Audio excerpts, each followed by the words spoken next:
মৰমৰ ছাত্ৰ-ছাত্ৰীসকল তোমালোক সকলোকে লাৰ্নিং আছামিছৰ নতুন এটা ভিডিঅ'লৈ স্বাগতম জনাইছোঁ। আজি আমি আলোচনা কৰিম ক্লাছ 8 সায়েন্সৰ 16 নম্বৰ চেপ্টাৰ লাইট অৰ্থাৎ পোহৰ এই চেপ্টাৰটিৰ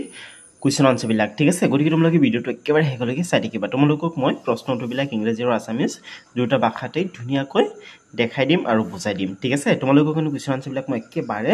শ্বৰ্টকৈ লিখি আনিছোঁ যে তোমালোকৰ ইজি হয় ঠিক আছে। গতিকে তোমালোকে ভিডিঅ'টো একেবাৰে শেষলৈকে চাই থাকিবা। ভিডিঅ'টো অলপ দীঘল হ'ব পাৰে কাৰণ মই তোমালোকক প্ৰতিটো প্ৰশ্ন উত্তৰ বুজাই দিম ঠিক আছে। গতিকে ভিডিঅ'টো শেষলৈকে চাই থাকা। আৰু ছাত্ৰ-ছাত্ৰীসকল তোমালোকে চেপ্টাৰটো পঢ়িবা। চেপ্টাৰটো পঢ়িলে তোমালোকৰ মানে কুৱেশ্যন আনসাৰবিলাক মনত ৰখাটো ইজি হৈ যাব, কাৰণ যেতিয়া বুজি পেলাবা ন মানে তোমালোকৰ যেতিয়া কনচেপ্ট ক্লিয়াৰ হৈ যাব তেতিয়া এইবিলাক মনত ৰখা একেবাৰে ইজি হৈ যাব, বুজিলা। চ' তোমালোকে চেপ্টাৰটো ধুনীয়াকৈ পঢ়িবা। অ'কে ষ্টুডেণ্টছ, তো চেপ্টাৰ পঢ়াৰ পিছত এই যিবিলাক হেৰি আছে মূল শব্দ আছে অৰ্থাৎ কিৱৰ্ডছ আছে, এই কিৱৰ্ডছবিলাক তোমালোকে ইংৰাজী আৰু আছামিজ দুটা ভাষাতেই মনত ৰখাবলৈ চেষ্টা কৰিবা ঠিক আছে। তো ইফালে তোমালোকে কি শিকিলা সেইবিলাক তোমালোকে পঢ়িবা ঠিক আছে। আৰু ইয়াৰ পৰা আৰম্ভ হৈছে তোমালোকৰ অনুশীলনী। মই তোমালোকক ইংৰাজী আৰু আছামিজ দুটা ভাষাতেই দুটা লেংগুৱেজতেই গোটেইকেইটা প্ৰশ্ন উত্তৰ ধুনীয়াকৈ দেখাই দিম আৰু ধুনীয়াকৈ বুজাই দিম। তো ছাত্ৰ-ছাত্ৰীসকল বলা ইয়াৰ পৰা প্ৰশ্ন উত্তৰবিলাক আলোচনা কৰা আৰম্ভ কৰোঁ। ছাত্ৰ-ছাত্ৰীসকল তোমালোকৰ প্ৰথম প্ৰশ্নটো হৈছে, ধৰা হওক তুমি এটা অন্ধকাৰ কোঠালিত আছা, কোঠালিৰ ভিতৰৰ বস্তুবোৰ তুমি দেখিবানে, কোঠালিৰ বাহিৰৰ বস্তুবোৰ দেখিবানে, ব্যাখ্যা কৰা। তো অন্ধকাৰ কোঠালিত থকা সময়ত কোঠালিৰ ভিতৰৰ বস্তুবোৰ দেখা পোৱা নাযাব, কাৰণ বস্তু এটা দেখিবৰ কাৰণে সেই বস্তুটোৰ পৰা পোহৰ আহি আমাৰ চকুত সোমাব লাগিব ঠিক আছে, তেতিয়াহ'লে সেই বস্তুটো দেখা সম্ভৱ হ'ব। যিহেতু অন্ধকাৰ কোঠালিৰ ভিতৰত কোনো ধৰণৰ পোহৰেই নাই, তাৰমানে কি, তাৰমানে অন্ধকাৰ কোঠালিৰ ভিতৰত থকা বস্তুবিলাকৰ পৰা পোহৰ আহি আমাৰ চকুত সোমাব নোৱাৰিব ঠিক আছে। গতিকে অন্ধকাৰ কোঠালিৰ ভিতৰত থকা বস্তুবোৰ আমি দেখিব নোৱাৰিম, কিন্তু অন্ধকাৰ কোঠালিৰ বাহিৰত যদি পোহৰ থাকে তেতিয়াহ'লে তাত থকা বস্তুবিলাক দেখা সম্ভৱ, কাৰণ তাৰ পৰা পোহৰ আহি আমাৰ চকুত সোমাব পাৰিব। লাগিলে আমি আন্ধাৰত আছোঁ, একো প্ৰব্লেম নাই ঠিক আছে, কিন্তু আমি যিখিনি জেগাত চাম সেই জেগাখিনিত পোহৰ থাকিব লাগিব, বা যোনটো বস্তুত চাম সেই বস্তুটোত পোহৰ পৰিব লাগিব আৰু সেই পোহৰ আমাৰ চকুত আহি সোমাব লাগিব, তেতিয়াহ'লেহে আমি বস্তুটো দেখিবলৈ পাম ঠিক আছে। গতিকে তোমালোকে উত্তৰত লিখিবা, নহয় আমি অন্ধকাৰ কোঠাত বস্তু দেখা নাপাওঁ, কাৰণ বস্তু দেখাৰ বাবে ইয়াৰ পৰা পোহৰ প্ৰতিফলিত হৈ আমাৰ চকুত প্ৰৱেশ কৰিব লাগে। অৱশ্যে অন্ধকাৰ কোঠাটোৰ বাহিৰত থকা বস্তুবোৰ আমি দেখা পাওঁ যদিহে তাত পোহৰ পোৱা যায় ঠিক আছে। তো সেম কুৱেশ্যন ইংলিছত চোৱা, suppose you are in a dark room, can you see objects in the room, can you see objects outside the room, explain. তো মই তোমালোকক এক্সপ্লেইন কৰিয়ে দিছোঁ ন। তো পোহৰৰ মানে ৰুমৰ ভিতৰৰ বস্তুবিলাক দেখা সম্ভৱ নহয়, কাৰণ তাত পোহৰ নাই, কিন্তু বাহিৰৰ বস্তুবোৰ দেখা পাব পাৰি যদিহে তাত পোহৰ থাকে ঠিক আছে। চ' তোমালোকে লিখিবা, no we can not see objects in the dark room because seeing objects requires light to be reflected from them and enter our eyes. However, we can see objects outside the dark room if light is available there. Okay, so তোমালোকে এইটো ধুনীয়াকৈ উত্তৰটো লিখি পেলাবা। Second কুৱেশ্যনটো হৈছে যে নিয়মিত আৰু বিক্ষিপ্ত প্ৰতিফলনৰ পাৰ্থক্যবোৰ লিখা। বিক্ষিপ্ত প্ৰতিফলনে প্ৰতিফলনৰ সূত্ৰসমূহ বিফল হোৱা বুজায় নেকি। তোমালোকক নিয়মিত আৰু বিক্ষিপ্ত প্ৰতিফলনৰ পাৰ্থক্যসমূহ লিখিবলৈ দিছে, তো এইটো একেবাৰে ইজি হয়। নিয়মিত প্ৰতিফলন কেনেকুৱা পৃষ্ঠত ঘটে জানা, একেবাৰে স্মুথ, একেবাৰে সমান পৃষ্ঠত ঠিক আছে, যেনেকৈ নেকি দাপোন। অ'কে, আৰু তেনেকুৱা বহুত সমান পৃষ্ঠ আছে যোনবিলাকৰ পৰা নিয়মিত প্ৰতিফলন ঘটে। আৰু নিয়মিত প্ৰতিফলনত কি হয় জানা, এনেকৈ সমান্তৰালভাৱে অহা সৌৰ ৰশ্মিবিলাক সমান্তৰালকৈ প্ৰতিফলিত হয় ঠিক আছে, কিন্তু বিক্ষিপ্ত প্ৰতিফলনত তেনেকুৱা নহয়। অ'কে, সমান্তৰালকৈ অহা পোহৰৰ ৰশ্মিবিলাক অসমান্তৰালভাৱে প্ৰতিফলিত হয়। সমান্তৰালভাৱে অহা যিবিলাক আপতিত ৰশ্মি আছে এইবিলাক অসমান্তৰালভাৱে প্ৰতিফলিত হয় ঠিক আছে। তো ষ্টুডেণ্টছ তোমালোকে এইদৰে লিখিবা, প্ৰথমে এক দি লিখিবা, নিয়মিত প্ৰতিফলন দাপোনৰ দৰে মিহি পৃষ্ঠত হয় ঠিক আছে, দাপোনৰ দৰে মিহি বা স্মুথ পৃষ্ঠত হয় ঠিক আছে, আনহাতে বিক্ষিপ্ত প্ৰতিফলন অসমান বা বিষম পৃষ্ঠত হয় ঠিক আছে, উখুৰা মুখুৰা পৃষ্ঠত ঘটে। নেক্সট আছে, নিয়মিত প্ৰতিফলনত প্ৰতিফলিত ৰশ্মিসমূহ সমান্তৰাল হয়, আনহাতে বিক্ষিপ্ত প্ৰতিফলনত প্ৰতিফলিত ৰশ্মিসমূহ অসমান্তৰাল হয় ঠিক আছে। তো এইটো ধুনীয়াকৈ তোমালোকে লিখিবা। আৰু নিয়মিত প্ৰতিফলন ঘটিলে আমি এটা ধুনীয়া মানে বা স্পষ্ট প্ৰতিবিম্ব দেখিবলৈ পাওঁ বা প্ৰতিবিম্ব গঠন হয় ওকে কিন্তু অনিয়মিত বা বিক্ষিপ্ত প্ৰতিফলনত স্পষ্ট প্ৰতিবিম্ব গঠিত নহয় ঠিক আছে বিক্ষিপ্ত প্ৰতিফলনৰ সূত্ৰসমূহ বিফল হোৱা নুবুজায় তোমালোকক সুধিছিল নহয় যে বিক্ষিপ্ত প্ৰতিফলনৰ সূত্ৰসমূহ বিফল হোৱা বুজায় নেকি অবিয়াসলি নুবুজায় ঠিক আছে যিকোনো জায়গাত যিকোনো পৃষ্ঠত প্ৰতিফলনৰ সূত্ৰসমূহ প্ৰযোজ্য ওকে প্ৰতিফলনৰ সূত্ৰসমূহ কেতিয়াও বিফল হোৱা নেদেখায় ওকে লাগিলে পৃষ্ঠ সমান থাক লাগিলে উখুৰা মুখুৰা থাক তথাপিও প্ৰতিফলনৰ যিবিলাক সূত্ৰ আছে সেইবিলাক প্ৰযোজ্য হ'ব ওকে সো ধুনীয়াকৈ তোমালোকে লিখি পেলাবা এতিয়া 2 নম্বৰত চোৱা তোমালোকক 2 নম্বৰ দিছে differentiate between regular and diffused reflection does diffused reflection mean the failure of the loss of reflection no obviously no ঠিক আছে diffused reflection to reflection যিবিলাক নিয়ম আছে সেইবিলাক প্ৰযোজ্য হয় ঠিক আছে তো তোমালোকে পাৰ্থক্যটো এনেকৈ এটা বক্স বনাই লিখিব পাৰা বা আসামিজত যেনেকৈ লিখিছো তেনেকৈ লিখিব পাৰা একো প্ৰবলেম নাই তোমালোকৰ ইচ্ছা তো চোৱা তোমালোকে লিখিবা যে ৰেগুলাৰ ৰিফ্লেকশ্যন তো লিখিবা ৰেগুলাৰ আৰু ইফালে থাকিব diffused reflection ঠিক আছে তো লিখিবা it occurs on smooth and polished surface ঠিক আছে ৰেগুলাৰ ৰিফ্লেকশ্যন কেনেকুৱা সাৰফেসত হয় স্মুথ আৰু পলিশড সাৰফেসত কিন্তু যিবিলাক ডিফিউজড ৰিফ্লেকশ্যন আছে সেইবিলাক ৰাফ আৰু আনইভেন যিবিলাক সাৰফেস আছে বা মানে উখুৰা মুখুৰা থকা মানে ঠিক আছে মানে সমান নথকা সেইবিলাক পৃষ্ঠত হয় ওকে নেক্সট লিখিবা reflected rays are parallel to each other okay reflected rays are not parallel ঠিক আছে এটা আনটোৰ সৈতে সমান্তৰাল নহয় আৰু clear and sharp image is formed ঠিক আছে clear আৰু স্পষ্ট ইমেজ এটা তেতিয়া ফৰ্ম হ'ব যেতিয়া বস্তুটোৰ পৰা বা পৃষ্ঠটোৰ পৰা নিয়মিত প্ৰতিফলন হ'ব যদি নিয়মিত প্ৰতিফলন নহয় তেতিয়া হলে clear image পাব নোৱাৰি no clear image is formed okay next আছে example mirror calm water তাৰমানে কিবা শান্ত পানী আৰু ঠিক আছে calm water surface next বিক্ষিপ্ত প্ৰতিফলনৰ উদাহৰণ কাৰ্ডবোৰ্ড চক পাউডাৰ সাৰফেস ঠিক আছে তাৰ পিছত সুধিছে নহয় ইয়াত যে does diffused reflection mean the failure of the loss of reflection তো আনসাৰ হ'ব diffused reflection does not mean the failure of the loss of reflection it is due to surface irregularities ঠিক আছে এটো সাৰফেসৰ ইৰেগুলাৰিটিছৰ কাৰণে কোৱা হয় বাট যিবিলাক হেৰি ৰিফ্লেকশ্যনৰ ল আছে সকলোবিলাক ফলো কৰে ওকে ষ্টুডেন্টস আশা কৰো তোমালোকে বুজি পাইছা এতিয়া তিনিত চোৱা তিন তোমালোকক দিছে তলত উল্লেখ কৰা পৃষ্ঠসমূহত পোহৰৰ ৰশ্মিগুচ্ছ আপতিত হলে নিয়মিত নে বিক্ষিপ্ত প্ৰতিফলন ঘটিব উল্লেখ কৰা তোমাৰ উত্তৰৰ যথাৰ্থতা প্ৰতিষ্ঠা কৰা ঠিক আছে তো এইবিলাকত পোহৰ পৰিলে পোহৰৰ নিয়মিত প্ৰতিফলন ঘটিব নে অনিয়মিত প্ৰতিফলন ঘটিব নে বিক্ষিপ্ত নিয়মিত এটা ঠিক আছে আৰু অনিয়মিত আৰু বিক্ষিপ্ত একেই হয় ঠিক আছে তো কেনেকুৱা প্ৰতিফলন ঘটিব সেইটো তোমালোকক ক'বলৈ দিছে তো চোৱা চিকচিকিয়া কাঠৰ টেবুল তো তোমালোকে লিখিবা চিকচিকিয়া কাঠৰ টেবুলত সুষম বা নিয়মিত প্ৰতিফলন ঘটিব কাৰণ চিকচিকিয়া কাঠৰ টেবুলৰ পৃষ্ঠখন মিহি বা স্মুথ ঠিক আছে চিকচিকিয়া কাঠৰ টেবুলৰ পৰা কিন্তু নিয়মিত প্ৰতিফলন ঘটিব কিয়নো ইয়াৰ পৃষ্ঠখন কি হয় মিহি হয় বা স্মুথ হয় ঠিক আছে নেক্সট আছে চক পাউডাৰৰ পৰা কিন্তু বিক্ষিপ্ত প্ৰতিফলন ঘটিব বা অনিয়মিত প্ৰতিফলন ঘটিব কিয় কাৰণ চক পাউডাৰৰ পৃষ্ঠখন মিহি নহয় ঠিক আছে উখুৰা মুখুৰা থকা হয় ওকে ইৰেগুলাৰিটিজ আছে প্ৰচুৰ তো লিখিবা চক পাউডাৰৰ ক্ষেত্ৰত বিষম বা বিক্ষিপ্ত প্ৰতিফলন ঘটিব কাৰণ চক পাউডাৰ সমূহ লগ লাগি এখন মিহি পৃষ্ঠ সৃষ্টি কৰিব নোৱাৰে ওকে নেক্সট আছে ডাঠ কাগজৰ পৃষ্ঠ তো তোমালোকে ষ্টুডেন্টস লিখিবা ডাঠ কাগজৰ পৃষ্ঠৰ ক্ষেত্ৰত বিষম বা বিক্ষিপ্ত প্ৰতিফলন ঘটিব কাৰণ ডাঠ কাগজৰ পৃষ্ঠ অসমান ডাঠ কাগজৰ পৃষ্ঠ কি হয় অসমান হয় এন্ড দ্যাট ইজ ওয়াই ডাঠ কাগজৰ পৃষ্ঠৰ পৰা বিক্ষিপ্ত প্ৰতিফলন ঘটিব ঠিক আছে নিয়মিত প্ৰতিফলন নঘটে ওকে কাৰণ স্মুথ নহয় ডাঠ কাগজৰ পৃষ্ঠ ঠিক আছে মিহি নহয় ওকে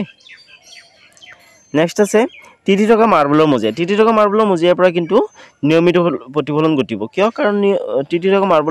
মাৰ্বলৰ মজিয়া এটা এনেই নিয়মিত থাকে অলমোস্ট ঠিক আছে তাৰ মানে হেৰি থাকে আৰু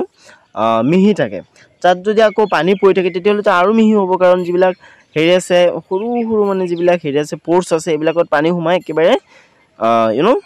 সাৰফেসটো একেবাৰে স্মুথ হৈ থাকিব একেবাৰে মিহি হৈ থাকিব তো এটোৰ পৰা নিয়মিত প্ৰতিফলন ঘটিব সো তোমালোকে লিখিবা টি2 থকা মাৰ্বলৰ মজিয়াত সুষম বা নিয়মিত প্ৰতিফলন ঘটিব কাৰণ টি2 থকা মাৰ্বলৰ মজিয়াৰ পৃষ্ঠখন মিহি okay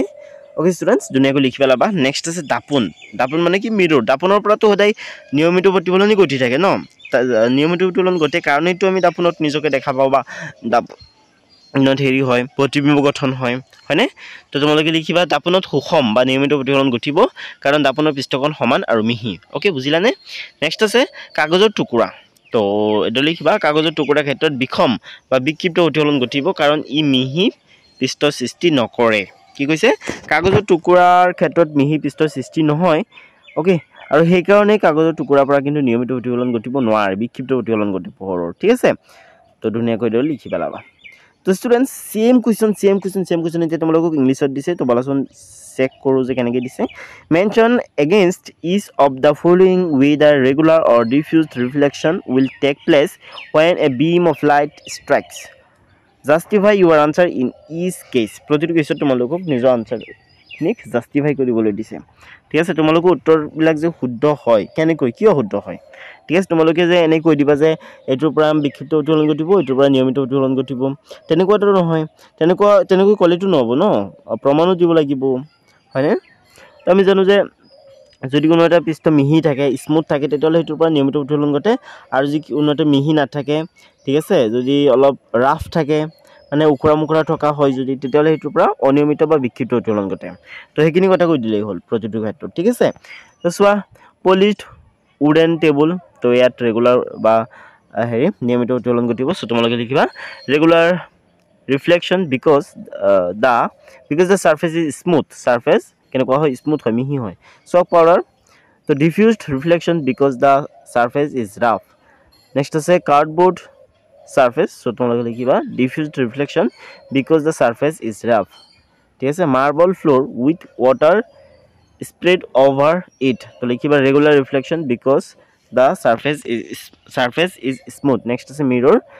regular reflection because the surface is smooth and polished next আছে পিস অফ পেপার তো লিখিবা diffused reflection because the surface is rough ছাত্ৰ ছাত্ৰীসকল এতিয়া সাইড চোৱা সাইড তোমালোকক দিছে প্ৰতিফলনৰ সূত্ৰসমূহ লিখা তোমালোকক প্ৰতিফলনৰ সূত্ৰসমূহ লিখিবলৈ দিছে তো তোমালোকে লিখিবা প্ৰতিফলনৰ সূত্ৰসমূহ হ'ল তো দুটা সূত্ৰ আছে প্ৰতিফলনৰ তো ইয়াতে দুইটা মই দি দিছো এইবিলাক বহুত ইম্পৰ্টেন্ট এইটো প্ৰশ্ন কিন্তু ছাত্ৰ ছাত্ৰীসকল বহুত ইম্পৰ্টেন্ট হয় মই তোমালোকক কৈ দিছো এইটো প্ৰশ্ন বহুত ইম্পৰ্টেন্ট হয় এইটো তোমালোকক দিবই ঠিক আছে বহুতবাৰ এক্সামত আহিছে তোমালোকে এক্সামটো অহাৰ বহুত চান্স আছে সো তোমালোকে এইটো একেবাৰে মুখস্থ কৰি পেলাবা ঠিক আছে আৰু বুজি ল'ব লাগিব চোৱা প্ৰতিফলনৰ সূত্ৰসমূহ হ'ল এইদৰে লিখি তোমালোকে তলত লিখিবা আপতিত ৰশ্মি প্ৰতিফলিত ৰশ্মি আৰু অবিলম্ব একে সমতলত থাকে মই তোমালোকক বুজাই দিছো এটো ধৰি লোৱা আপতিত ৰশ্মি এটো প্ৰতিফলিত ৰশ্মি আৰু এনেকৈ ধৰি লোৱা এটা অবিলম্ব অকা হৈছে 90 ডিগ্ৰী কোণ কৰাকৈ তো এই তিনিটা ৰেখা সদায় একেটা সমতলতেই থাকিব ঠিক আছে সেম সাৰফেসত থাকিব এত মই তোমালোকক 2D ত বুজাই দিব নোৱাৰিম 3D হলে মই তোমালোকক ধুনীয়াকৈ বুজাই দিব পাৰিলো হেতেন ঠিক আছে তো এটো বুজাও কাৰণে এটা পেপাৰ লাগিব তাৰ পিছত লাগিব এটা মানে হেৰি লাইটৰ এটা সোৰ্স লাগিব ঠিক আছে পোহৰৰ এটা সোৰ্স লাগিব আৰু লাগিব এটা ফোনি তেতিয়াহলে মই তোমালোকক ধুনীয়াকৈ বুজাব পাৰিলো হেতেন ঠিক আছে এটো বিষয়ে পিছতো ডিসকাস কৰা হৈছে ঠিক আছে হেতু তোমালোকে এটো বুজি পাবা ধুনীয়াকৈ তো ইয়াত চোৱাচোন আপতন কোণ আৰু প্ৰতিফলন কোণৰ মান সমান তো এটো মই তোমালোকক বুজাই দিছো ওপৰটো তোমালোকে পিছত বুজি পাবা ধুনীয়া এটা হেৰি আছে কোৱেশ্চন আছে ঠিক আছে এটো প্ৰমাণ কৰিবলৈ দিব তাত তোমালোকে বুজি পাবা ঠিক আছে কৈছে আপতন কোণ আৰু প্ৰতিফলন কোণৰ মান সমান হয় তো এটো ধৰি লও এটা দাপোন হয় তো দাপোনত এনেকৈ পোহৰ পৰি এনেকৈ গুছি গৈছে তো এনেকৈ যদি আমি এটা হেৰি আঁকি দিও ৰেখা আঁকি দিও তেতিয়াহলে আমি এক অবিলম্ব বুলি কম এটো হ'ব আপতিত ৰশ্মি এটো প্ৰতিফলিত ৰশ্মি ঠিক আছে অবিলম্ব আৰু আপতিত ৰশ্মিৰ মাজত যেটো কোণ গঠন হ'ব হেতু হ'ব আপতন কোণ ঠিক আছে এক আইৰে হুচোৱা হয় আৰু প্ৰতিফলিত ৰশ্মি আৰু অবিলম্বৰ মাজত যেটো কোণ গঠন হ'ব হেতু কোৱা হয় প্ৰতিফলিত কোণ আৰু হেতু আইৰে হুচোৱা হয় ঠিক আছে এংগল অফ ৰিফ্লেকশন এই এংগল অফ ৰিফ্লেকশন অৰ্থাৎ আপতন কোণ আৰু প্ৰতিফলন কোণ সদায় সমান হয় ওকে যদি ধৰি লোৱা এটো 30 ডিগ্ৰী এটো কোণ তেতিয়াহলে এটো 30 ডিগ্ৰী হ'ব এটো যদি 60 ডিগ্ৰী হয় তেতিয়াহ'লে এইটো 60 ডিগ্ৰী হ'ব ঠিক আছে তো এইটোৱেই মানে ঠিক আছে এইটো সেকেন্ড ল হয় ৰিফ্লেকশ্যনৰ তো এইটো ধুনীয়াকৈ তোমালোকে লিখিবা তো এতিয়া ইংলিছত চোৱা ইংলিছত তোমালোকক দিছে state the laws of reflection তো ধুনীয়াকৈ লিখি থৈছোঁ the laws of reflection are the angle of incidence is equal to the angle of reflection ঠিক আছে নেক্সট আছে the incident ray the reflected ray and the normal at the point of incidence all lie in the same plane ঠিক আছে next আছে পাঁচত তোমালোকক দিছে আপতিত ৰশ্মি প্ৰতিফলিত ৰশ্মি আৰু আপতন বিন্দুত তন অভিলম্ব একেখন সমতলত থাকে বুলি দেখুৱাবলৈ এটা ক্ৰিয়াকলাপ বৰ্ণনা কৰা ঠিক আছে ইয়াতে তোমালোকে গম পাবা যে কেনেকৈ আপতিত ৰশ্মি প্ৰতিফলিত ৰশ্মি আৰু আপতন বিন্দুত তন অভিলম্ব সদায় একেখন সমতলত থাকে ঠিক আছে ইয়াতে তোমালোকে এইটো কথা গম পাবা তো চোৱা তোমালোকে এইটো ধুনীয়াকৈ লিখিবা মই তোমালোকক 2D কাৰণে ধুনীয়াকৈ বুজাই দিব নোৱাৰিম আৰু মোৰ যিবিলাক আহিলা লাগিব ইয়াত ঠিক আছে এটা পেপাৰ লাগিব এটা ফোনি লাগিব ঠিক আছে আৰু পোহৰৰ এটা সোৰ্স লাগিব লাইট লাগিব ঠিক আছে তো এইবিলাকৰ দৰকাৰ হ'ব নহলে মই তোমালোকক ধুনীয়াকৈ বুজাই দিলোহেঁতেন ঠিক আছে তো যেহেতু মই স্ক্ৰীন ৰেকৰ্ডিং কৰি আছোঁ মই তোমালোকক ইমান ধুনীয়াকৈ বুজাই দিব নোৱাৰিম মই জাষ্ট পঢ়ি গৈ আছোঁ তোমালোকে এইটো নিজে বুজিবলৈ চেষ্টা কৰিবা আৰু কিতাপতো ধুনীয়াকৈ দিয়া আছে কিতাপত চাবাচোন তো চোৱা এখন বগা কাগজ এখন টেবুলৰ ওপৰত লগাই লোৱা হ'ল এখন ফনি লৈ ফনিখনৰ মধ্যভাগত এটা সৰু বিন্দা ৰাখি বাকিবোৰ বন্ধ কৰি দিয়া হ'ল ফনিখন কাগজৰ ওপৰত লম্বভাৱে ৰখা হ'ল এফালৰ পৰা ফনিখনৰ ফাকটোত টৰ্চৰ পোহৰ পেলাই ফনিখন আৰু কাগজখন মিলোৱাৰ পাছত দেখিলোঁ যে বগা কাগজৰ ওপৰত ফনিখনৰ বিপৰীত দিশত পোহৰৰ ৰশ্মি পৰিছে পোহৰৰ ৰশ্মিৰ দিশত এখন সমতল দাপোন ৰাখিলে ৰশ্মি দাপোনখনত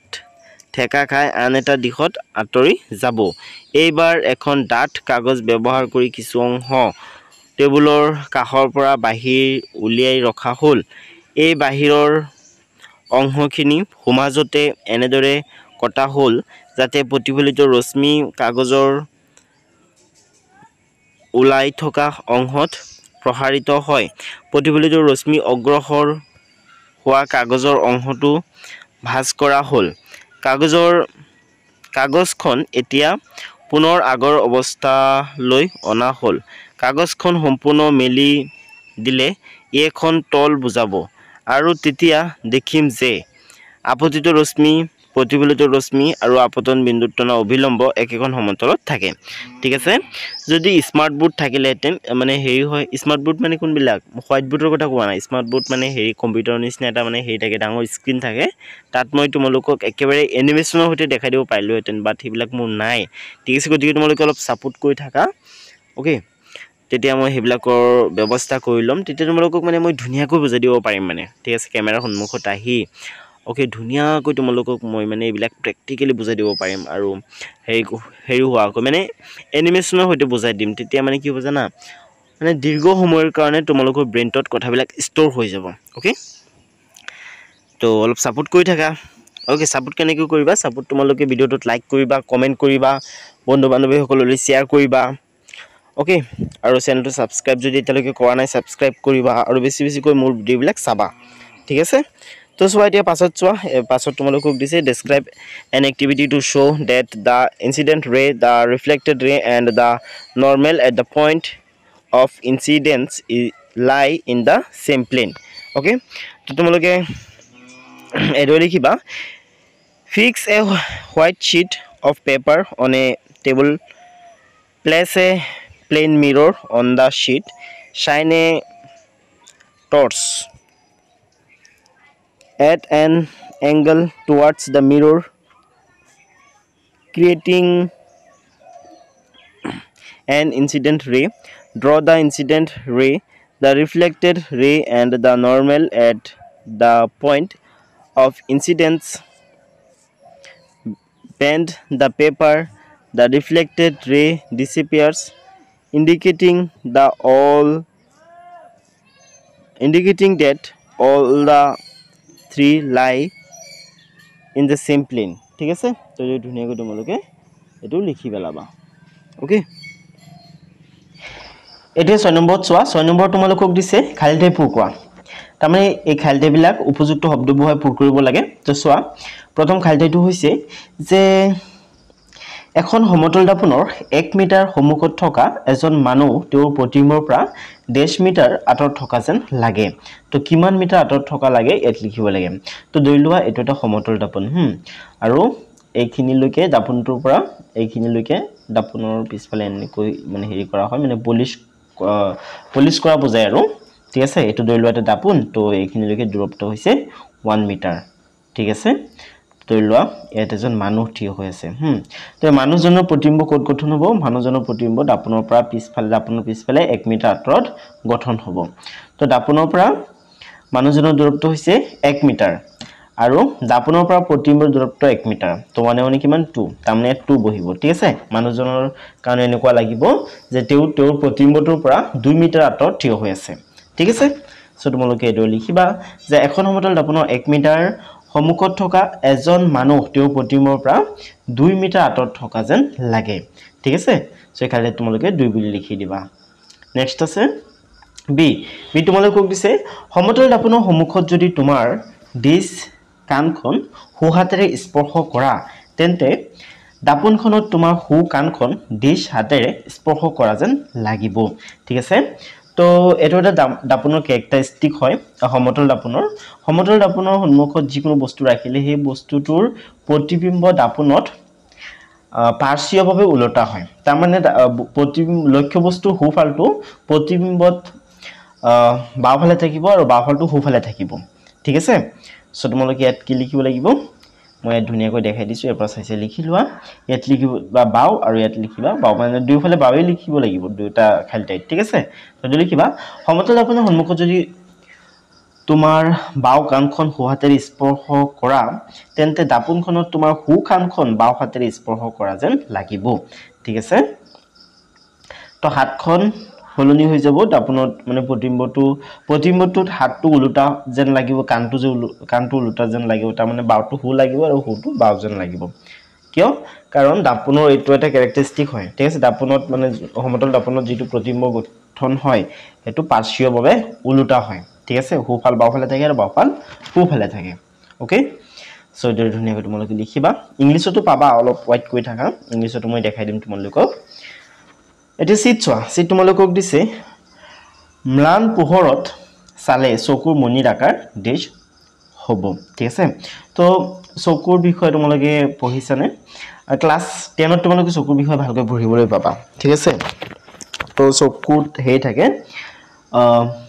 মনি থাকে ঠিক আছে চকুৰ মনিয়ে লাইট কন্ট্ৰোল কৰে তাৰ মানে চকুৰ ভিতৰত কিমান লাইট সোমাব পাৰিব লাইট মিন্স পোহৰ কিমান পোহৰ সোমাব পাৰিব হেতু কন্ট্ৰোল কৰে ঠিক আছে যেতিয়া ডিম পোহৰত বা ম্লান পোহৰত ডিম লাইটত যেতিয়া চোৱা হয় তেতিয়া চকুৰ আকাৰ ডাঙৰ হৈ যায় যাতে বেছি পৰিমাণে পোহৰ সোমাব পাৰে চকুৰ ভিতৰত আৰু যাতে বস্তুবিলাক দেখিব পৰা যায় কিন্তু যেতিয়া পোহৰ বেছি থাকে তেতিয়া চকুৰ মনিৰ আকাৰ একদম সৰু হৈ যায় যাতে বেছি পোহৰ চকুৰ ভিতৰত সোমাব নোৱাৰে কাৰণ বেছি পোহৰ সোমালে চকুৰ ভিতৰত চকুৰ ৰেটিনা বেয়া হৈ যায় ঠিক আছে হেতু কাৰণে চকুৰ মনি সৰু ডাঙৰ হৈ থাকে ঠিক আছে তোমালোকে এটা কাম কৰিবা মানে তোমালোকে বাহিৰৰ পৰা গৰত গৈ লগে লগে দাপোনত চাবাচোন কেনেকৈ চকুৰ মনিৰ আকাৰটো ডাঙৰ হয় মানে পোহৰৰ পৰা এন্ডাৰত গৈ তোমালোকে চাবা কেনেকৈ চকুৰ মনিৰ আকাৰটো ডাঙৰ হয় ঠিক আছে তো হে তোমালোকে ডাঙৰ বুলি লিখিব লাগিব নেক্সট আছে ডি দিছে নিখাসৰ চৰাইৰ চকুত দণ্ডতকৈ শংখ আকৃতিৰ কু ডিশ থাকে তো তোমালোকে কম বুলি লিখিব লাগিব ঠিক আছে ইয়াত বহুতে ভুল কৰে বহুতে বেছি বুলি লিখে বাট তোমালোকে কম বুলি লিখিবা ঠিক আছে কমটোৱে শুদ্ধ হয় ওকে কনফিউজ নহবা আকৌ ইউটিউবৰ পৰা বেলেগ ভিডিও চাই ওকে এট কমে লিখিব লাগিব এতে স্টুডেন্টস 6 নম্বৰ কেতে আমি ইংলিছত চাম ঠিক আছে চাই থাকা তে তোমালোকক দিছে fill in the blanks with appropriate word ঠিক আছে হেগিনি দিয়া নাই আৰু তোমালোকক মানে খালিটাবিলাক পূৰ কৰিবলৈ দিছে so a person 1 meter in front of a plane mirror seems to be dash meter away from his image তে তোমালোকে টু বুলি লিখিব লাগিব a person 1 meter in front of a plane mirror seems to be 2 meter away from his image okay got it so let's proceed to the next and they say if you touch your dish air with the right hand in front of a plane mirror, it will be seen in the mirror that your right ear is touched with dish. তো তোমালোকে এটো লিখিবা at মানে লিখিব লাগিব left at লিখিব লাগিব left hand ঠিক আছে ইয়াত যেটো হ্যান্ডটো দিয়া নাই অসমীয়াত কিন্তু হাত দিয়া আছে সাকে এক সেকেন্ড দিয়া আছে অসমীয়াত হাত দিয়া আছে এই কাৰণে কেৱল বাও লিখা হৈছিল ঠিক আছে তো তোমালোকে এট লেফট হ্যান্ড বুলি লিখিব লাগিব okay if you touch your left ear with the right hand in front of a plane mirror it will be seen in the mirror that your right ear is touched with left hand okay বুজিলা তো এটো ধুনিয়াকৈ তোমালোকে লিখি দিবা তাৰ পিছত seat তোমালোকক দিছে the size of the pupil becomes dish when you see in the dim light okay so it কি হ'ব larger ঠিক আছে এটা মানে ডাঙৰ হয় The size of the pupil becomes larger when you see in the dim light. Okay, students, ধুনিয়াকৈ লিখিবা এবিলাক ভুল নকৰিবা বানানবিলাক okay তো সোৱা এটা আছে night birds have dish cones then rods in their eyes ঠিক আছে তো এটা তোমালোকে লিখিবা fewer তাৰ মানে কম আৰু ঠিক আছে তো students এতিয়া ইয়াত সোৱা এটা তোমালোকক কৈছে হাতৰ পৰা 8 বা 7 আৰু 8 প্ৰশ্নত শুদ্ধ উত্তৰটো বাছি উলিওৱা তাৰ মানে তোমালোকক দুটা এমসিকিউ দিছে 7 আৰু 8 ইকুৱেশ্যন দুটা তোমালোকক এমসিকিউ আকাৰে দিছে ওকে শুদ্ধ অপচন বাছি উলিয়াব লাগে তো সোৱা আপতন কোণ প্ৰতিফলন কোণৰ সমান তো সদায় কেতিয়াবা বিশেষ অৱস্থাত কেতিয়াও নহয় আপতন কোণ অলৱেজ প্ৰতিফলন কোণৰ সমান ঠিক আছে যিকোনো পৰিস্থিতিত ঠিক আছে লাগিলে প্ৰতিফলন সমান পৃষ্ঠত হোক লাগিলে উখৰা মুখৰা থকা পৃষ্ঠত হোক লাগিলে অসমান পৃষ্ঠত হোক কোনো প্ৰবলেম নাই ঠিক আছে সকলো জায়গাত কি হ'ব আপতন কোণ প্ৰতিফলন কোণৰ সমান হ'ব ঠিক আছে উদাহৰণস্বৰূপে দৈলোৱা এটো এটা পৃষ্ঠ ঠিক আছে এই পৃষ্ঠ সমান নহয় তো এ দৈলোৱা এনেকৈ পোহৰ পৰিছে এনেকৈ পোহৰ পৰিলে কি হ'ব এনেকৈ পোহৰ পৰিলে এক সেকেন্ড মই বুজাই দিছো তোমালোকক দৈলোৱা yes দৈলোৱা এনেকৈ পোহৰ পৰিছে তাৰ পৰা পোহৰ এনেকে পাৰ হ'ব তো আমি ইয়াত লম্বটো আকুতে এনেকৈ আকিব নোৱাৰিম ঠিক আছে এনেকৈ লম্বটো আমি আকিব নোৱাৰিম আমি লম্বটো আকিব লাগিব এনেকৈ কিয় কাৰণ যোনটো বিন্দুত পোহৰ আহি পৰিছে যোনটো বিন্দুৰ পৰা পোহৰৰ প্ৰতিফলন হৈ আছে হেতু বিন্দুৰ পৰা লম্বটো আকিব লাগিব ঠিক আছে তেতিয়া হলে হে সূত্ৰটো মতে আমি কোনবিলাক সমান পাম ওকে সো এটা সদায় হ'ব ওকে সমতল দাপনত গঠন হোৱা প্ৰতিবিম্ব কি হয় কেনেকুৱা হয় অহত হয় অহত কিয় অহত এই কাৰণেই কাৰণ প্ৰকৃততে পোহৰ ৰশ্মিবিলাক গৈ নিমিলে ঠিক আছে আমি এনেকুৱা মানে ফিল কৰো এনেকুৱা এজিউম কৰিলো যে পোহৰ ৰশ্মিবিলাক মিল খাইছে তাতে গৈ ইমেজটো গঠন হৈছে তেনেকুৱা আমি ভাবো কিন্তু তেনেকুৱা নহয় একচুয়ালি ঠিক আছে আৰু কি হয় আমি এই প্ৰতিবিম্বক হেৰি পৰ্দাত পাব নোৱাৰি ঠিক আছে এই কাৰণে অহত হয় ঠিক আছে দাপনৰ পিছফালে yes সমতল দাপনৰ প্ৰতিবিম্ব দাপনৰ পিছফালে গঠন হয় ঠিক আছে আৰু লক্ষ্য বস্তুৰ সমান আকাৰৰ হয় ঠিক আছে তো এটো শুদ্ধ হ'ব বাকি কিটা শুদ্ধ নহয় ওকে তো তোমালোকে ধুনিয়াকৈ লিখি দিবা অহত দাপনৰ পিছফালে আৰু লক্ষ্য বস্তুৰ সমান আকাৰ ওকে তো যে ধুনিয়াকৈ লিখিবা তো সেম তোমালোকক ইংলিশত দিছে choose the correct option in question 7 and 8 okay তো দিছে angle of incidence is equal to the angle of reflection তো এটো অলওয়েজ হ'ব সদায় নেক্সট আছে image formed by a plane mirror is এটো বহুত ঠিক আছে birds well behind the mirror and of the same size as the object okay তো এটো তোমালোক উত্তৰটো লিখি লবা নেক্সট আছে এটা কেলিডোস্কোপৰ গঠন বৰ্ণনা কৰা এটা কেলিডোস্কোপৰ গঠন বৰ্ণনা কৰিবলৈ দিছে ওকে তো হিয়াৰ পৰা চাইছে তোমালোক ধুনিয়াকৈ লিখিবা এটছোৱা কি কৈছে 15 সেমি দীঘল আৰু 4 সেমি বহল আয়তাকাৰ পাতল দাপনৰ তিনিটা টুকুৰা যোগাৰ কৰি লোৱা হ'ল দাপনৰ টুকুৰা তিনিটা এখন প্ৰিজম আকৃতিত সজাই লৈ ডাঠ কাগজৰ সুঙা এটাত আঠা খুৱাই লগোৱা হ'ল ঠিক আছে আঠ খুৱাই লগোৱা হ'ল তাৰপিছত সমাজত ফুটা থকা এখন কাৰ্ডবোৰ্ডৰ ডাকনিৰে চুঙাটোৰ এটা মূৰ বন্ধ কৰি দিয়া হ'ল ফুটাটোৰে চুঙাৰ অন্তৰ্ভাগ চাব পাৰিম ঠিক আছে ছাত্ৰ ছাত্ৰীসকল বাকি তোমালোকে এইখিনিৰ পৰা চাইছে লিখি লোৱা তোমালোকে এটা কাম কৰিবা ইউটিউবত সাৰ্চ কৰিবা how to make a kaleidoscope ঠিক আছে তেতিয়া হলে তোমালোকে কেলিডোস্কোপ কেনেকৈ আমি ঘৰতে বনাব পাৰি তেনেকুৱা এটা ভিডিও পাবা ঠিক আছে এটা নহয় লটস অফ ভিডিও আছে বহুত ভিডিও আছে ইউটিউবত তো তেনেকুৱা এটা ভিডিও চাবা তেনেকুৱা এটা ভিডিও চালে তোমালোকে মানে এই প্ৰশ্নটো ধুনীয়াকৈ বুজি পাবা ঠিক আছে ইয়াত কি লিখা আছে তোমালোকে এখিনি বহিলে বুজি নাপাবও পাৰা ঠিক আছে কেলিডোস্কোপ বনাবৰ কাৰণে এনেকুৱা তিনিটা আয়তাকাৰৰ দাপনৰ প্ৰয়োজন হয় ঠিক আছে এবিলাকক প্ৰিজমৰ আকৃতিত হেৰি কৰা হয় ঠিক আছে আঠা লগাই ধুনীয়াকৈ ফিক্স কৰা হয় তাৰ পিছত এটুক এটা ধুনীয়া হেৰি ভিতৰত ভৰা হয় ঠিক আছে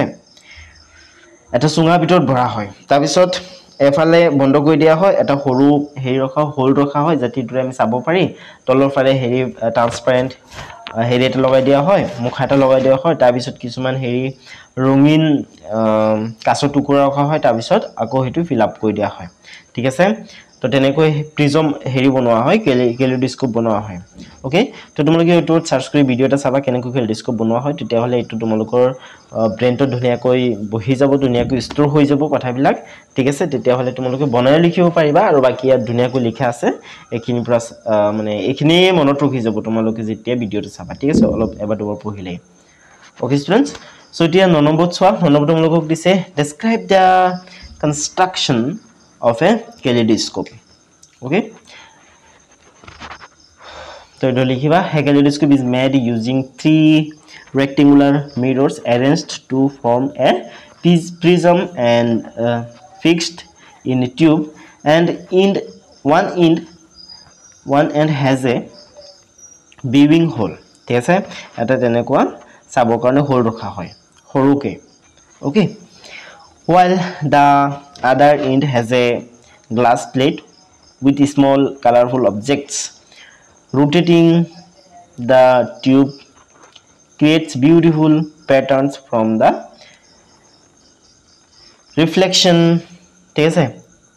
তো এটা ধুনীয়াকৈ তোমালোকে লিখিব লাগিব ইয়াত মানে অলপ সৰুকৈ লিখা আছে তোমালোকে এটা কাম কৰিব পাৰা এইখিনিও ট্ৰান্সলেট কৰি ধুনীয়াকৈ অসমীয়াত লিখিব পাৰা কাৰণ এটো সৰু আছে ঠিক আছে আৰু ট্ৰান্সলেট নকৰিবা কাৰণ ট্ৰান্সলেট কৰিলে তোমালোকে এক্সাক্ট শব্দবিলাক নোপোৱা ঠিক আছে নেক্সট আছে মানুহৰ চকুৰ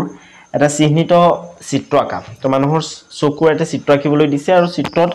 যিবিলাক হেৰি আছে মানে মানুহৰ চকুৰ যিবিলাক অংগ আছে সেইবিলাক চিহ্নিত কৰিবলৈ দিছে ঠিক আছে তো মই ধুনীয়াকৈ লিখি আনিছো তোমালোকৰ কাৰণে তো তোমালোকে এইখিনি নিলিখিলে হ'ব ওকে এইখিনি লিখা দৰকাৰ নাই তোমালোকে এইখিনি লিখিবা জাস্ট মই তোমালোকক ধুনীয়াকৈ দেখাই দিছো বুজাই দিম চোৱা এইখিনি লিখিব নালাগে তোমালোকে লিখিবা মানুহৰ চকু ইয়াত লিখিবা মানুহৰ চকু ধুনীয়াকৈ ওকে তো এটো হয় কৰ্নিয়া ঠিক আছে একেবাৰে বাহিৰৰ লেয়াৰ কৰ্নিয়াই মানে চকুক প্ৰটেক্ট কৰে ওকে নেক্সট আছে আইৰিছ কি কৰে আইৰিছে পোহৰ কন্ট্ৰোল কৰে কিমান পোহৰ চকুৰ ভিতৰত সোমাব হেতু কন্ট্ৰোল কৰে ঠিক আছে এটো হৈছে ৰুমক পেহিয়ে মানে হেৰি যে লেন্স আছে মানে গুটেই এই অংগখিনি মানে ইউ নো মানে লৰছৰ কৰাত হেল্প কৰে আৰু ঠিক আছে ৰুমক পেহি ঠিক আছে অৰ্থাৎ চিলেৰি মাসেল এটো মুভেবল হয় ঠিক আছে মুভ কৰিব পাৰে যাৰ কাৰণে মানে চকুৰ এইখিনি মেইন হেৰি অংগকেইটা মানে মুভ কৰিব পাৰে ওকে প্ৰয়োজন মতে নেক্সট আছে লেন্স ঠিক আছে লেন্সে এই ৰেটিনাত পোহৰ ফোকাস কৰে যাৰ ফলস্বৰূপে ইয়াত ইমেজ গঠন হয় আৰু এই ইমেজ বিলাক এই নেত্ৰ স্নায়ুৰ জৰিয়তে ব্ৰেইনলৈ যায় ঠিক আছে আৰু তেতিয়া আমি বস্তুবিলাক দেখা পাওঁ ওকে এটো ৰেটিনা হয় ঠিক আছে অৰ্থাৎ চকুৰ পৰ্দা ওকে স্টুডেন্টস সো এটা ধুনীয়াকৈ লিখি লবা এটা ইংলিশত চোৱা হে তোমালোকক দিছে ড্ৰ এ লেভেল sketch of the human eye ঠিক আছে এটা ধুনীয়াকৈ লিখি দিবা ciliary muscle iris lens cornea retina optic nerves ঠিক আছে এস এটা থাকিব লাগিছিল ওকে স্টুডেন্টস এতিয়া গাঁৱত চোৱা এবাৰ তোমালোকক দিছে মিতালী ক্ৰিয়াকলাপ 7.82 এটা লেজাৰ টৰ্চৰ সহায়ত কৰিব বিচাৰিছিল তাইৰ শিক্ষকে তেনেকুৱা নকৰিবলৈ পৰামৰ্শ দিলে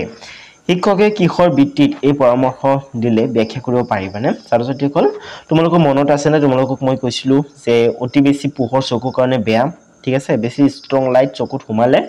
চকুৰ ৰেটিনা ড্যামেজ কৰি দিব পাৰে তেতিয়া ৰেটিনাত আৰু ইমেজিভ ফৰ্ম নহব তেতিয়া আমি বস্তুবিলাক দেখা নাপাম ঠিক আছে হেতু কাৰণে টিচাৰে মানা কৰিছে কাৰণ লেজাৰ লাইট মানে বহুত ষ্ট্ৰং লাইট হয় বহুত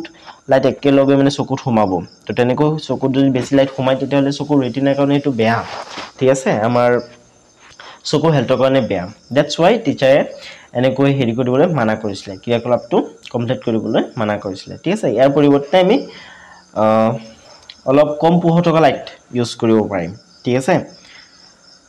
তো ষ্টুডেন্টস এটো লিখিবা মিতালী ক্ৰিয়াকলাপ 7.82 এটা লেজাৰ টৰ্চৰ সহায়ত কৰিব বিচাৰিছিল কিন্তু শিক্ষকে বাধা দিছিল কাৰণ লেজাৰ টৰ্চৰ পোহৰ সাধাৰণ টৰ্চৰ পোহৰটো যথেষ্ট বেছি সেইবাবে এই পোহৰ চকুৰ ৰেটিনাৰ বাবে ক্ষতিকাৰক হেহে লেজাৰ টৰ্চ চকুত মাৰা অনুচিত ঠিক আছে ষ্টুডেন্টস আশা কৰো তোমালোকে কিনি বুজি পালা তো এতিয়া বলছো নেক্সট কি আছে চাও নেক্সট আগত তোমালোকক দিছে যে Garmit wanted to perform activity 7.8 using a laser torch. Her teacher advised her not to do so. You can explain the basis of the teacher's advice. Okay? So, tomaloke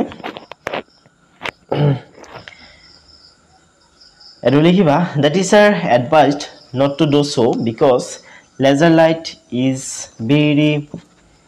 intense and can cause damage to the retina leading to permanent eye injury. Next আছে 12 তোমালোকক দিছে যে তুমি চকুৰ যত্ন কেনেকৈ লব পাৰা বুজাই লিখা ওকে তো তোমালোকে এটো লিখিব পাৰা যে চকুৰ লবলগীয়া যত্নসমূহ হল চকুৰ কোনো সমস্যা হলে চকুৰ বিশেষজ্ঞৰ পৰা পৰামৰ্শ লব লাগে যদি পৰামৰ্শ দিয়ে তেন্তে যথোপযুক্ত চশমা লব লাগে ওকে নেক্সট পোহৰ অতি কম আৰু অতি বেছি দুয়োটাই চকুৰ কাৰণে বেয়া হেকাৰণে সাৱধান হ'ব লাগে নেক্সট আছে সূৰ্য বা আন কোনো তীব্ৰ পোহৰলৈ পুনপটিয়াকৈ চাব নালাগে কিয় কাৰণ ইবিলাকৰ পৰা আমাৰ চকুৱে যিমান পোহৰ সহ্য কৰিব পাৰে তাতকৈ বেছি পোহৰ আহে ঠিক আছে নেক্সট আছে চকু কেতিয়াও হাতেৰে মুহাৰিব নালাগে চকুত ধুলিকণা সোমালে পৰিষ্কাৰ পানীৰে ধুই দিব লাগে ওকে নেক্সট লিখিব পাৰা তোমালোকে সদায় স্বাভাৱিক দূৰত্বত ৰাখি কিতাপ পঢ়িব লাগে তেতিয়া চকু ভালে থাকে ঠিক আছে তোমালোকে কিতাপ একেবাৰে ওচৰৰ পৰা নপঢ়িবা ঠিক আছে আকৌ বেছি দূৰৰ পৰা নপঢ়িবা ঠিক আছে okay Same question English so idea explain how you can take care of your eyes to likhiba avoid too little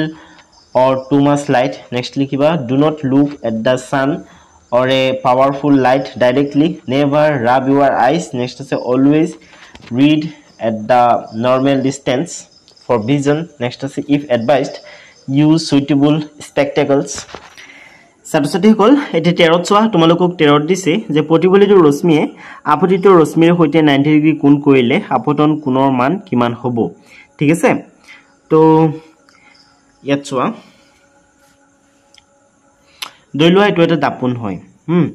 এটো আপতিত ৰশ্মি আৰু এটো প্ৰতিফলিত ৰশ্মি ঠিক আছে তো আপতিত ৰশ্মিয়ে প্ৰতিফলিত ৰশ্মিৰ সৈতে 90 ডিগ্ৰী কোণ কৰিছে দৈলোৱা এই কোণটোৰ মান হয় 90 ডিগ্ৰী ঠিক আছে তো এই 90 ডিগ্ৰী কোণটো দুটা ভাগত ভাগ হৈ আছে এটা হৈছে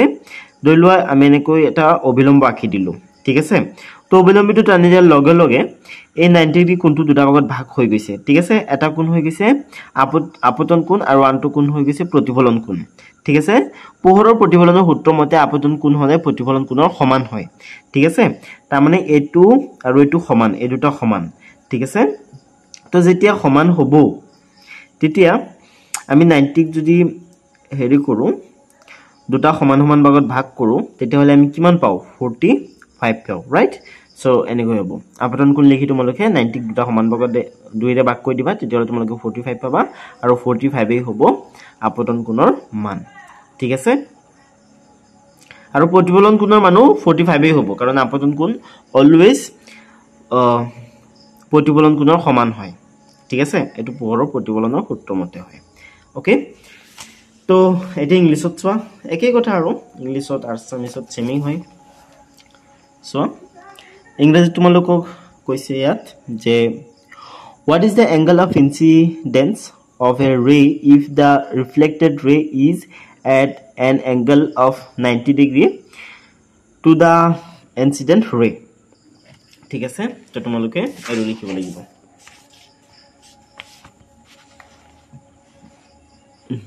এটো লিখিব লাগিব তোমালোকে সলিউশন দি লিখিবা the angle of incident 90/2 তো ইয়াত তোমালোকে 45 পাবা ঠিক আছে আৰু এনেকৈ তোমালোকে হেটো আকি দিবা চিত্ৰটো আকি দিবা ওকে কাৰণ যেটো 90 ডিগ্ৰী কোণ হেটো দুটা ভাগত ভাগ হৈ গৈছে ঠিক আছে ছাত্ৰছাত্ৰী কল এতিয়া 14 চোৱা 14 তোমালোকক দিছে 40 সেমি পাৰ্থক্যত ৰখা দুখন সমান্তৰাল সমতল দাপনৰ মাজত এডাল মম ৰাখিলে মমডালৰ প্ৰতিবিম্বৰ সংখ্যা কিমান হ'ব ঠিক আছে মমডালৰ প্ৰতিবিম্বৰ সংখ্যা অসীম হ'ব কিয় কাৰণ দৈলোৱা এটো এটা মম ঠিক আছে দৈলোৱা এটো এটা মম ইয়াত এটা সমতল দাপন ৰখা হৈছে আৰু ইয়াত এটা সমতল দাপন ৰখা হৈছে ঠিক আছে তো প্ৰথমে দৈলো মমডালৰ প্ৰতিবিম্ব এটুত গঠন হৈছে তো এটুত প্ৰতিবিম্ব গঠন হ'ব তাৰ পিছত এই প্ৰতিবিম্বটোৰ পৰা পোহৰ আহিব এটুত প্ৰতিবিম্ব গঠন হ'ব তাৰ পিছত এটু প্ৰতিবিম্বৰ পৰা পোহৰ গৈ ইয়াত প্ৰতিবিম্ব গঠন হ'ব তাৰ পিছত ইয়াত ঠিক আছে তেনেকৈ একেবাৰে অসীম সংখ্যক প্ৰতিবিম্ব গঠন হৈ থাকিব ঠিক আছে তোমালোকে যদি এটো এক্সপেৰিয়েন্স কৰা নাই তেতিয়া হলে কেতিয়াবা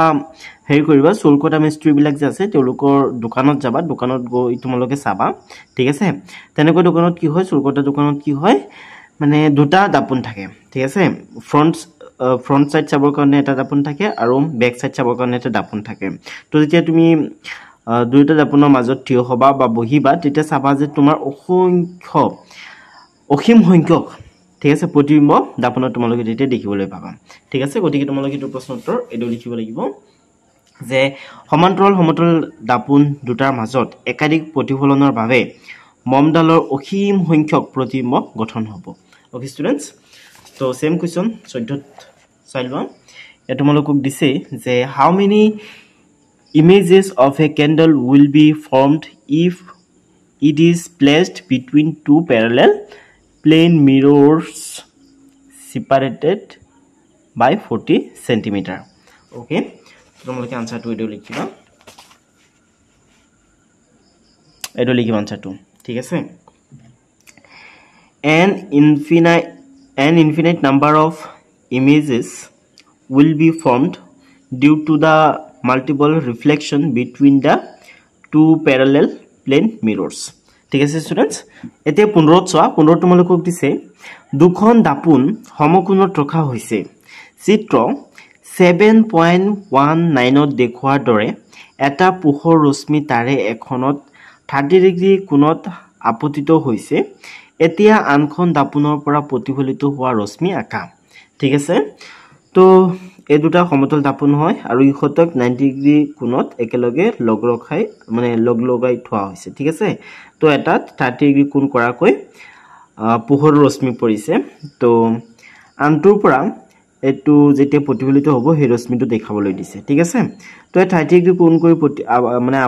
আপতন হৈছে ৰশ্মিটো তো ইয়াৰ পৰা 30 ডিগ্ৰী অবিলম্বৰ হৈছে 30 ডিগ্ৰী কোণ কৰি প্ৰতিফলিত হ'ব ঠিক আছে তাৰ এনেকৈ এটো দাপনত আহি খুন্দা খাব তাৰ পিছত আমি ইয়াৰ পৰা যেতিয়া এটা লম্ব আকি দিম ঠিক আছে তো এটো কোণ যিমান হ'ব এটো কোণৰ হৈতে হিমান কোণ কৰি ইয়াৰ পৰা প্ৰতিফলিত হ'ব ঠিক আছে তো চোৱা এটো কোণ কিমান হ'ব এটো আমি উলিয়াব পাৰি এটোৰ সহায় লৈ আৰু এই লম্ব বিলাক যে আছে এইবিলাকৰ সহায় লৈ তো চোৱা এটো কিমান হয় 30 ডিগ্ৰী হয় আপতন কোণ সদায় প্ৰতিফলন কোণৰ সমান থাকে ন তো এটো 30 ডিগ্ৰী তাৰ এটো 30 ডিগ্ৰী হ'ব ঠিক আছে এটো 30 ডিগ্ৰী হ'ব আৰু এই গুটিখিনি কিমান এই গুটিখিনি হৈছে 90 ডিগ্ৰী ঠিক আছে 90 ডিগ্ৰীৰ পৰা 30 ডিগ্ৰী গলে কিমান হ'ব এটো 60 ডিগ্ৰী হৈ যাব এটো 60 ডিগ্ৰী হলে এটো 60 ডিগ্ৰী হৈ যাব কেনেকৈ কাৰণ এটো আৰু এটো এই দুটা হেৰি হয় সমান্তৰাল ৰেখা হয় আৰু সমান্তৰাল ৰেখাক এটা ৰেখায়ে সেট কৰিছে ঠিক আছে গটিকে এটো আৰু এটো একান্তৰ কোণ হয় গটিকে এটো 60 ডিগ্ৰী হৈ যাব ঠিক আছে তো এটো 6 ডিগ্ৰী হোৱাৰ লগে লগে এটো 6 ডিগ্ৰী হৈ যাব কিয় 6 ডিগ্ৰী হ'ব কাৰণ এটো আপতন কোণ এটো দাপনৰ কাৰণে এটো আপতন কোণ এটো প্ৰতিফলন কোণ প্ৰতিফলন কোণৰ সমান থাকে গতিকে এটো 60 ডিগ্ৰী হৈ যাব এটো তোমালোকে এদৰ উলিয়াব পাৰা ধৰি লোৱা এটো কি হয় এটো 30 ডিগ্ৰী হয় আৰু এটো 30 ডিগ্ৰী হয় কাৰণ এটো আপতন কোণ এটো প্ৰতিফলন কোণ ঠিক আছে তো আমি এটো 30 ডিগ্ৰী পাই গলো ইয়াত যেহেতু দুটা লম্ব গৈ মিল খাইছে গতিকে ইয়াত 90 ডিগ্ৰী কোণ হ'ব তো 90 ডিগ্ৰী প্লাস 30 ডিগ্ৰী কিমান 120 ডিগ্ৰী তো তিনিটা মানে এটা ত্ৰিভুজৰ তিনিটা কোণৰ যোগফল কিমান থাকে 180 ডিগ্ৰী থাকে ঠিক আছে 180 ডিগ্ৰীৰ পৰা যদি আমি 120 ডিগ্ৰী মাইনাস কৰি দিও তেতিয়াহলে আমি কিমান পাম 60 ডিগ্ৰী পাম ৰাইট তো এটো 60 ডিগ্ৰী হৈ যাব এটো 60 ডিগ্ৰী হোৱাৰ লগে লগে এটো আলটিমেটলি 60 ডিগ্ৰী হ'ব কাৰণ আপতন কোণ প্ৰতিফলন কোণৰ সমান থাকে ঠিক আছে গতিকে তোমালোকে এদৰে ধুনীয়াকৈ লিখিব লাগিব মই তোমালোকক মানে লিখি থৈছো তোমালোকক মই ধুনীয়াকৈ দেখাই দিম তো তোমালোকে ইয়াৰ পৰা চাইছে লিখি লবা ওকে তো ইয়াৰ পৰা চাইছে লিখি লোৱা ওকে ইয়াত বেলেগেকো লিখিব লাগা নাই তোমালোকক এই ৰশ্মিটো দেখাবলৈ দিছে জাস্ট ঠিক আছে দ্বিতীয় দাপনৰ পৰা প্ৰতিফলিত হোৱা ৰশ্মি ঠিক আছে এটো ৰশ্মি এটো দাপনত আহি খুন্দা খাইছে তাৰ পিছত এটো দাপনত আহিছে প্ৰতিফলিত হৈ তাৰ পিছত ইয়াৰ পৰা আকৌ প্ৰতিফলিত হৈছে ঠিক আছে ডবল ৰিফ্লেকশন হৈছে মানে ওকে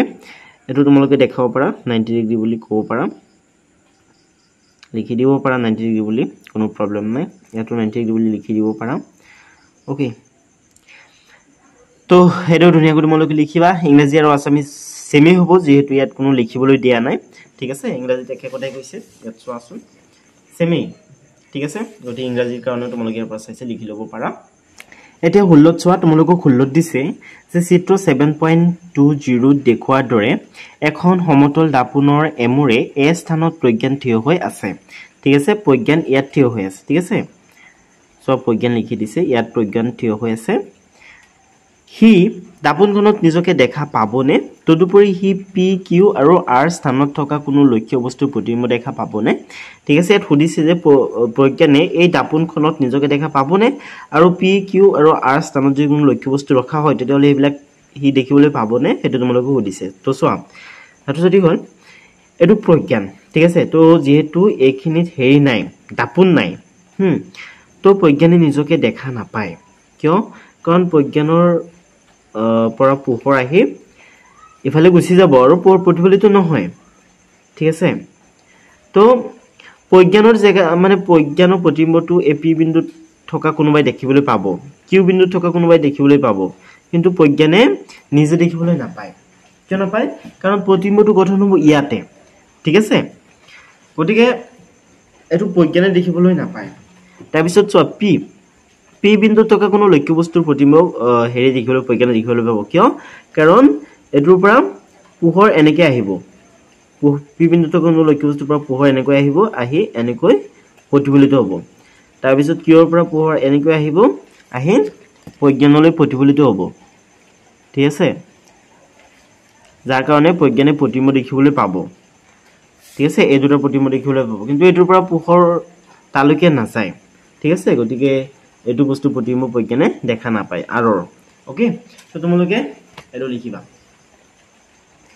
যে চিত্ৰত দেখুৱাৰ দৰে প্ৰজ্ঞানে নিজকে দাপনত দেখা নাপায় পি আৰু কিউ স্থানত থকা লক্ষ্য বস্তুৰ প্ৰতিবিম্ব দেখা পাব কিন্তু আৰ স্থানত থকা লক্ষ্য বস্তুৰ প্ৰতিবিম্ব দেখা নাপায় ওকে ষ্টুডেন্টস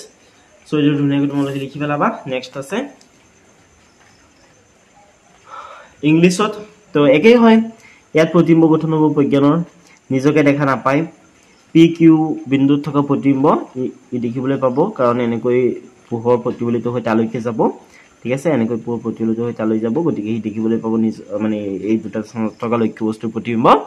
কিন্তু নিজৰ প্ৰতিবিম্ব দেখা নাপায় ঠিক আছে গতিকে তোমালোকে এটো লিখিবা যে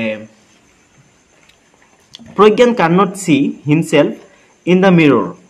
he can see the image of objects situated at P and Q but not R okay so je dhuniyaকৈ তোমালোকে লিখি পেলাবা এতিয়া 17 চোৱা 17 তোমালোকক দিছে সমতল দাপনৰ সন্মুখত এ স্থানত থকা কোনো লক্ষ্য বস্তুৰ প্ৰতিবিম্বৰ অৱস্থান উলিওৱা চিত্ৰটো হৈছে এটো ঠিক আছে তো এটো হৈছে সমতল দাপন ঠিক আছে তো সমতল দাপনটো এনেকৈ মনে মনে বহাই দিয়া ওকে এনেকৈ মনে মনে সমতল দৰ্পণটো বহাই দিয়া এনেকৈ যদি তোমালোকে সমতল দৰ্পণটো বহাই দিয়া তেতিয়াহ'লে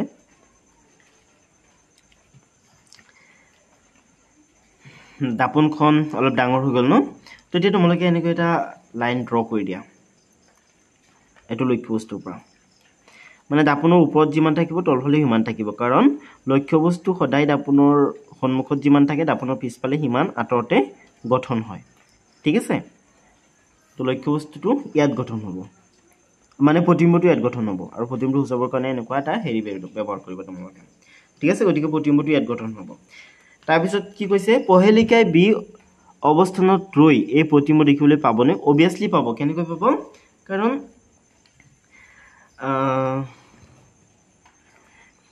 সোৱা প্ৰতিবিম্বটো ইয়াত গঠন হৈছে ৰাইট তো এনেকৈ তোমালোকে লাইন এটা ড্ৰ কৰি দিয়াৰ পৰা তেতিয়া তোমালোকে বুজি পাবা এনেকৈ এটা লাইন ড্ৰ কৰি দিয়া ঠিক আছে এতিয়া এনেকৈ এটা লাইন ড্ৰ কৰি দিয়া তো পোহৰ কি হ'ব পোহৰ এটো লক্ষ্যবস্তুৰ পৰা এনেকৈ আহিব আহি ডাইৰেক্ট প্ৰহেলিকালৈ গুচি যাব ঠিক আছে প্ৰহেলিকাৰ চকুলৈকে গুচি যাব তো প্ৰহেলিকা এনেকুৱা লাগিব যে বস্তুটো ইয়াতে আছে ঠিক আছে গতিকে প্ৰহেলিকাই বস্তুটো দেখিবলৈ পাব সেম প্ৰজ্ঞানৰ ক্ষেত্ৰতো একেই হ'ব ঠিক আছে প্ৰজ্ঞানৰ ক্ষেত্ৰত কি হ'ব এনেকৈ এটা লাইন ড্ৰ কৰি দিয়া তোমালোকে ওকে তো এতিয়া এনেকৈ এটা লাইন ড্ৰ কৰি দিয়া no এনেকৈ ড্ৰ কৰিব লাগিব ওকে তো লক্ষ্যবস্তুৰ পৰা পোহৰ এনেকৈ আহি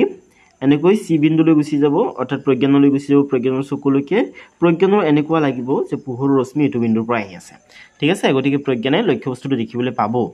ওকে তাৰ পিছত দিছে পহেলিকাই বি স্থানৰ পৰা সি স্থানলৈ আহিলে এৰ প্ৰতিবিম্বৰ অৱস্থান কি হ'ব চোৱা সিত আছে প্ৰজ্ঞানে প্ৰতিবিম্বটো ইয়াতে দেখি আছে পহেলিকাও ইয়াতে দেখি আছে প্ৰতিবিম্বটো ৰাইট কিয়নো লক্ষ্যবস্তুৰ অৱস্থানৰ হলনি হোৱা নাই গতিকে প্ৰতিবিম্ব আগৰ জায়গাতে থাকিব সেম জায়গাতে থাকিব ঠিক আছে গতিকে ইয়াত প্ৰতিবিম্বৰ কোনো মুভমেন্ট নহয় প্ৰতিবিম্ব আগৰ জায়গাতে আছে ঠিক আছে গতিকে তোমালোকে এদৰে লিখিবা প্ৰথমে এ দি তোমালোকে এদৰে এই লক্ষ্যবস্তুটোৰ প্ৰতিবিম্বৰ অৱস্থান দেখাই দিবা ঠিক আছে তাৰ পিছত তোমালোকক বি কি সুধিছে হেতু কবা হয় পহেলিকাই বি স্থানত ৰৈ এই প্ৰতিবিম্ব দেখিবলৈ পাব তাৰ পিছত চিত কি সুধিছে হেতু লিখিব লাগিব তো এটো তোমালোকে লিখিবা যে হয় প্ৰজ্ঞানে সি অৱস্থানত ৰৈ এই প্ৰতিবিম্ব দেখিবলৈ পাব নেক্সট আছে ডি ডিত এডলি তোমালোকে লিখিবা প্ৰতিবিম্ব একে জায়গাতেই থাকিব কাৰণ লক্ষ্যবস্তুৰ অৱস্থানৰ হলনি হোৱা নাই ওকে সো এই ধুনীয়াকৈ লিখিবা তাৰ পিছত আছে ইংলিছত একে কথাই কৈছে যেহেতু মই প্ৰশ্নটো তোমালোকক দেখাই নিদু তোমালোকক উত্তৰটো জাস্ট দেখাই দিছো তো এই তোমালোকে চাইছে ধুনীয়াকৈ লিখি দিবা ঠিক আছে মানে লিখি পেলাবা okay image of the object at A will not move as an object is not moving ঠিক আছে তো সৰস্বতী সকল ভিডিওটো হেকলৈকে চোৱাৰ কাৰণে বহুত বহুত ধন্যবাদ ইমান মানে পেশেন্সৰ সৈতে ভিডিওটো হেকলৈকে চাইছে তাৰ কাৰণে বহুত বহুত ধন্যবাদ আৰু তোমালোকৰ যেটো নেক্সট চেপ্টাৰ আছে সূত্ৰ সাংশ্লিক আহৰ প্লাষ্টিক এটোৰ লিংক ডেসক্ৰিপচনত আছে তাৰ পৰা এটো চেপ্টাৰ চাব পাৰিবা তো সৰস্বতী সকল আজি ভিডিওটো ইমান আছিল আজি ভিডিও চোৱাৰ বাবে বহুত বহুত ধন্যবাদ